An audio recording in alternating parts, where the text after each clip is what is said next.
একটা সময় ছিল যখন হন্ডার প্রচুর গাড়ি ইন্ডিয়ান মার্কেটে অ্যাভেলেবেল ছিল, Honda City, Civic, CRV, WRV, Honda Jazz, Honda Brio, Honda Amaze. কিন্তু যতই সময় গড়িয়েছে ততই হন্ডার প্রোডাক্ট লাইন ইন্ডিয়াতে ন্যারো হয়েছে। এখন শুধুমাত্র 3টে গাড়ি মার্কেটে আছে, আপনারা জানেন, হন্ডা সিটি, হন্ডা এলিভেট আর হন্ডা অ্যামেজ। শুধু তাই নয়, যত সময় গড়িয়েছে তত হন্ডার সেলও কিন্তু বছরের পর বছর ইন্ডিয়াতে কমেছে। 2023 সালে যেখানে হন্ডা টোটাল বিক্রি ভারতবর্ষে ছিল 84,286টা, 2024 সালে সেই সেলটাই কমে গিয়ে হয়েছে 68,658টা। 2025 সালে হন্ডার সেল কমে গিয়ে হয়েছে 65,925 খানা। অর্থাৎ ক্রমশই হন্ডার সেল কমছে।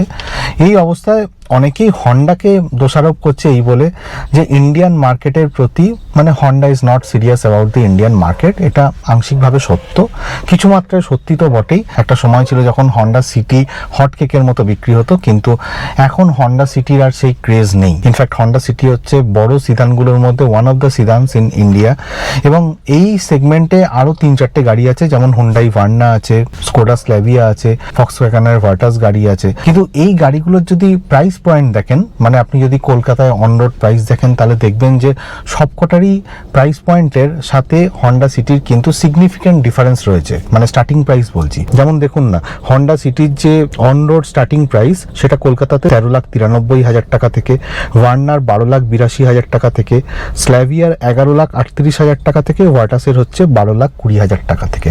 অর্থাৎ হন্ডা সিটি বাকি 3টে গাড়ির থেকে প্রথম ক্ষেত্রেই একটা ডিফারেন্স তৈরি করে দিচ্ছে। আর সেই জন্যই এই যে সিদান সেগমেন্টের গাড়িগুলো, যেগুলো 4 মিটারের থেকে বড়, সেগুলোর ক্রেজ কিন্তু এমনি কমে গেছে, তার উপর আবার হন্ডা সিটির প্রাইস বেশি। সেই যতই একটা সময় হটকেকের মতো বিক্রি হোক না কেন, এখন সিদানের মার্কেট অনেক পড়ে গেছে, তার উপরের প্রাইসটাও বেশি। সেটাও একটা ওয়ান অফ দ্য রিজন কি হন্ডা সিটির সেলটাও কিন্তু একটু হলেও কমেছে।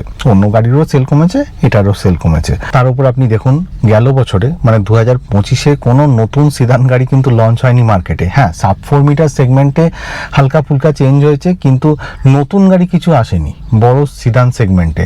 সুতরাং যে সমস্ত কোম্পানিগুলো আছে তারাও কিন্তু এই সিদান সেগমেন্টের গাড়ি নিয়ে অতটা সিরিয়াস নয়, আর সেটারই খেসারত দিতে হচ্ছে হন্ডা কোম্পানিকে। ইনফ্যাক্ট হন্ডার তো শুধুমাত্র সিটি নয়, সাব 4 মিটার সেগমেন্টে এমএস গাড়িও আছে। এমএস গাড়ির 3rd জেনারেশন তো এসছে ঠিকই, এবং এই এমএস গাড়িটা সাব 4 মিটার সেগমেন্টে যে ডিজায়ার গাড়ি আছে সেটার সাথে কম্পিট করতে পারতো। ইনফ্যাক্ট কম্পিট করার থেকেও বড় কথা হচ্ছে যে ওর থেকে বেশি কম্পিটেন্ট গাড়ি ইন টার্মস অফ ইঞ্জিন, কারণ ইঞ্জিন রিফাইনমেন্ট বেশি আছে। এখন তো ডিজায়ার গাড়িতে 3 সিলিন্ডার ইঞ্জিন, এখন এমএস গাড়িতে 4 সিলিন্ডার ইঞ্জিন আছে।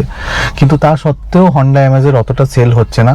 ইনফ্যাক্ট অনেকে তো এটা বলছে যে লং রাইডের ক্ষেত্রে হন্ডা এমএস যদি চালান, তাহলে হন্ডা এমএসের যেহেতু সাসপেনশনটা একটু নরম টাইপের, মানে একটু সফট সাসপেনশন, তাই লং রাইডের ক্ষেত্রে হন্ডা এমএস চালালে একটু ফ্যাটিগনেস আসতে পারে, একটু অসুবিধা হতে পারে। কিন্তু আমার সেটা মনে হয় না যে হন্ডা এমএস লং রাইডের ক্ষেত্রে প্রচুর প্রবলেম করবে। যে কারণটা হন্ডা এমএস এর বিক্রির মাইনর একটা কারণ হতে পারে, সেটা হচ্ছে যে এর মাইলেজ 9 থেকে 12-র মতো দেবে সিটিতে যদি চালান, আর যদি হাই রোডে চালান তাহলে 15 থেকে 17-র মতো দেবে। ডিজায়ার গাড়ি যেটা আছে সেটাই হয়তো মাইলেজটা 3 সিলিন্ডার হওয়ার জন্য একটু বেশি দেবে। সেটাই one of the minor reason যেটার জন্য হন্ডা এমএস এর সেলটা একটু কম হচ্ছে। মেজর রিজনটা অন্য, সেটা আমি পরে আসছি। হন্ডার বিক্রি কম হওয়ার পেছনে যে কারণগুলো আছে সেটার মধ্যে মেজর যে বললাম, যেটা যে Honda is not serious about the market, কিন্তু তার থেকেও বড় কথা হচ্ছে customers are not serious about the Honda. সেটা কেন এবার বলি। হন্ডার যে 3rd প্রোডাক্টটা আছে সেটা হচ্ছে এলিভেট। এবার এলিভেট গাড়িতে একটা অদ্ভুত জিনিস দেখুন, 1.5 লিটারের ন্যাচারালি অ্যাসপিরেটেড পেট্রোল ইঞ্জিন আছে। এবার সবাই বলছে যে এই ইঞ্জিনটা নাকি naturally aspirated engine, sluggish engine, কিন্তু মোটেই এটা স্লাগিশ ইঞ্জিন না, এটা যথেষ্ট পাঞ্চি ইঞ্জিন। ইনফ্যাক্ট আপনার যদি শহরের রাস্তায় বাম্পার টু বাম্পার ট্রাফিকে চালাবার জন্য দরকার হয়, তাহলে হন্ডা এলিভেট গাড়ি is more than enough. In fact আপনি যদি মনে করেন যে হাই রোডে চালাবেন, তাহলেও হন্ডা এলিভেট যথেষ্ট ভালো গাড়ি। পাহাড়ের জন্য অনেকে মনে করেন যে টার্বো ইঞ্জিন দরকার, মোটেই টার্বো ইঞ্জিন দরকার নয়, ন্যাচারালি অ্যাসপিরেটেড ইঞ্জিনেই আপনার সমস্ত কাজ হয়ে যাবে। সুতরাং হন্ডা এলিভেট গাড়ি is competent enough to drive in hills. কিন্তু এই এলিভেট গাড়ির একটা প্রবলেম হচ্ছে এই যে অনেক দেরি করে এসছে, এটা অনেকে বলে, কিন্তু এটাও আমি মানবো না যে দেরি করে আসার জন্য হন্ডা এলিভেট ফুটপ্রিন্ট রাখতে পারছে না। কারণ দেখুন না, কিয়ার যে সেলটস গাড়িটা আছে সেটারও তো নেক্সট জেনারেশন এসলো, নেক্সট জেনারেশন আসার পর টপ 25 এর লিস্টে ঢুকে গেছে।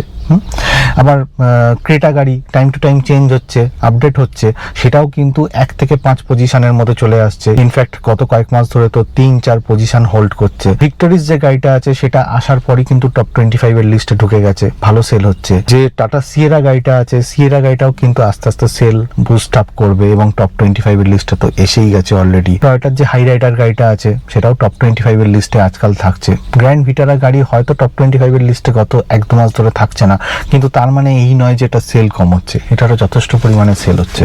সুতরাং সাব 4 মিটারের থেকে বড় সেগমেন্টে, মানে 4 মিটারের থেকে বড় সেগমেন্টে যে সমস্ত এসইউভি টাইপের গাড়িগুলো আছে সেগুলোর কিন্তু ক্রেজ বেড়েই চলেছে। সাব 4 মিটার সেগমেন্টের গাড়িগুলোর থেকে সেখানে কিন্তু হন্ডা এলিভেটের সেল অতটা হচ্ছে না। এটা সেল না হওয়ার পেছনে মেজর যে কারণটা সেটা হচ্ছে যে এতে কোনো ডিজেল ভেরিয়েন্ট নেই, এতে কোনো ইভি নেই। হ্যাঁ, আমি মানছি যে ইভি হলে বিশাল কিছু সেল হয়ে যেত না, ইভি আসলে বিশাল কিছু সেল হবে না, কিন্তু ডিজেল যদি থাকতো, পেট্রোল উইথ সিএনজি যদি থাকতো, তাহলে কিন্তু অ্যাটলিস্ট সেলটা 8,000-7,000 এর ফিগারে চলে আসতে পারতো। মানে আমার যেটা মনে হয় যে ডিজেল যদি আসে আর পেট্রোল উইথ সিএনজি যদি আসে তাহলে কিন্তু হন্ডা এলিভেটের সেল বাড়বে। এবার হন্ডা এলিভেটের 2-3টে অ্যাডভান্টেজ আছে, সেগুলো আগে বলে নিই। এর যে ব্রেকিংটা সেটা কিন্তু খুব ভালো হন্ডা এলিভেটের। সেকেন্ড হচ্ছে হন্ডা এলিভেটে যে সমস্ত ইন্টেরিয়ার্সে সুইচগুলো আছে সেই সুইচগুলো কিন্তু ফিজিক্যাল সুইচ। তো এই দুটো অ্যাডভান্টেজ তো আছে, কিন্তু তা সত্ত্বেও অনেকগুলো জিনিস নেই যেগুলোকে কাস্টমাররা ডিসঅ্যাডভান্টেজ বলে মনে করছে। যেমন দেখুন না, এতে 360 ডিগ্রি ক্যামেরা নেই, এতে ভেন্টিলেটেড সিট নেই, সামনে যেখান দিয়ে চার্জ দেওয়া হয় সেটা হচ্ছে টাইপ এ পোর্ট, টাইপ সি কোনো পোর্টই নেই। হন্ডা এলিভেটে সানরুফ তো আছে কিন্তু প্যানোরামিক সানরুফ নয়, ইলেকট্রিক সানরুফ। এবার কাস্টমাররা যখন দেখতে যাচ্ছে একটা গাড়ি তখন দেখছে যে গাড়িটায় আরে প্যানোরামিক সানরুফ নেই। হ্যাঁ, হতে পারে যে সেই কাস্টমারটা প্যানোরামিক সানরুফওয়ালা গাড়িটা নেবে না, হতে পারে যে ভেন্টিলেটেড সিট আছে সেটা টপ ভেরিয়েন্টে আছে অন্য কোম্পানির, কিন্তু তার সেটা দরকার নেই। সে ভাবছে যে আমার ভেন্টিলেটেড সিট না হলেও চলবে, আমার প্যানোরামিক সানরুফ না হলেও চলবে, আমার বাবার নর্মাল একটা গাড়ি হলেই হলো। কিন্তু যখন সে দেখছে যে হন্ডার এলিভেট গাড়িতে এই ফিচার্সগুলো টপ ভেরিয়েন্টেও নেই, তখন সে পুরোপুরি রিজেক্ট করে দিচ্ছে এলিভেট গাড়িটাকে। সে দেখছে না যে হন্ডা কতটা রিলায়েবল, সে দেখছে না যে হন্ডা কতটা ডিউরেবল। হন্ডার ইঞ্জিন তো ডিউরেবল ইঞ্জিন, কিন্তু সেসব সে দেখছে না। সে দেখছে যে গাড়ির টপ ভেরিয়েন্টে ভেন্টিলেটেড সিট নেই, তাহলে আর কি গাড়ি বানিয়েছে। গাড়ির টপ ভেরিয়েন্টে প্যানোরামিক সানরুফ নেই, তাহলে আর কি গাড়ি বানিয়েছে। সুতরাং এই যে ইকুয়েশনগুলো, মানে কাস্টমারের দরকার নেই কিন্তু কাস্টমার চায় যে এই জিনিসগুলো যেন থাকে, টপ ভেরিয়েন্টে হলেও থাকে কিংবা ওপরের দুটো ভেরিয়েন্টে হলেও থাকে, তো সেটা তো হন্ডা এলিভেটে নেই। তো সেই ইকুয়েশনটা কাজ করে যাচ্ছে কাস্টমারদের ক্ষেত্রে। আর সেই জন্যে not only Honda is ignoring the Indian market, কাস্টমাররাও কিন্তু হন্ডাকে ইগনোর করছে। আর তারই খেসারত দিতে হচ্ছে হন্ডা কোম্পানিকে, সেল কম হচ্ছে। এবার কথা হচ্ছে হন্ডা এই সেলটাকে বাড়াবার জন্য 2-3টে জিনিস করতে পারে, মানে শুধুমাত্র হন্ডা এলিভেট নয়, হন্ডার ওভারঅল সেলটাকে বাড়াবার জন্য 2-3টে জিনিস করতে পারে। এক হচ্ছে যে হন্ডা এলিভেটে ওরা স্ট্রং হাইব্রিড আনুক। এবার যদি স্ট্রং হাইব্রিড আনে তাহলে এলিভেটের দাম কিন্তু অনেক ছাড়িয়ে যাবে। যেমন দেখুন না, হন্ডা সিটির যে স্ট্রং হাইব্রিড ভার্সনটা সেটার দাম হচ্ছে 21,30,000 টাকার মতো। সুতরাং ওটা কেনার আগে লোকে ভাববে যে হন্ডা সিটি স্ট্রং হাইব্রিড 21,30,000 কিনবো কি কিনবো না। ঠিক সেরকমই হবে এলিভেটের ক্ষেত্রে। যদি স্ট্রং হাইব্রিড আনে ওর প্রাইস পয়েন্ট এতটা বেড়ে যাবে যে লোকে ভাববে, একেই কিনছে না তার উপর লোকে ভাববে যে আমি কিনবো কি কিনবো না। সুতরাং এই যে চিন্তাধারাটা না যে স্ট্রং হাইব্রিড, আমার মনে হয় না that is not going to work anymore. Second হচ্ছে যে এদের সিএনজি আনুক। এবার সিএনজি এদের তো আছে কিন্তু সেটা ফ্যাক্টরি ফিটেড সিএনজি নয়, ডিলার্স পয়েন্টে সিএনজি ফিট করা হয়। সুতরাং সেখানে একটা চিন্তার বিষয় থেকেই যায় যে কিরকম হবে রিলায়েবিলিটি, হ্যান ত্যান। সুতরাং এটা যদি ফ্যাক্টরি ফিটেড সিএনজি হয়ে আসে, যেমন ধরুন না হন্ডা এমএস যে গাড়িটা, সেটা তো ট্যাক্সি সেগমেন্টের গাড়ি হিসেবে এরা ফোকাস করতে পারে, এবং সেক্ষেত্রে যদি এটা ফ্যাক্টরি ফিটেড সিএনজি দেয় তাহলে কিন্তু হন্ডা এমএস এর সেলটাও বুস্ট আপ হবে। সুতরাং এটা একটা পয়েন্ট হতে পারে যে সিএনজি যদি দিয়ে দেয় এমএস গাড়িতে স্পেশালি, তাহলে কিন্তু হন্ডার ওভারঅল সেলটা ইনক্রিজ হবে। থার্ড যেটা ভাবা হচ্ছে যে ইভি, যদি ইভি আনা হয়। ইনফ্যাক্ট হন্ডা তো ভেবেইছে যে আগামী 5 বছরের মধ্যে 10খানা ইভি ইন্ডিয়াতে লঞ্চ করবে।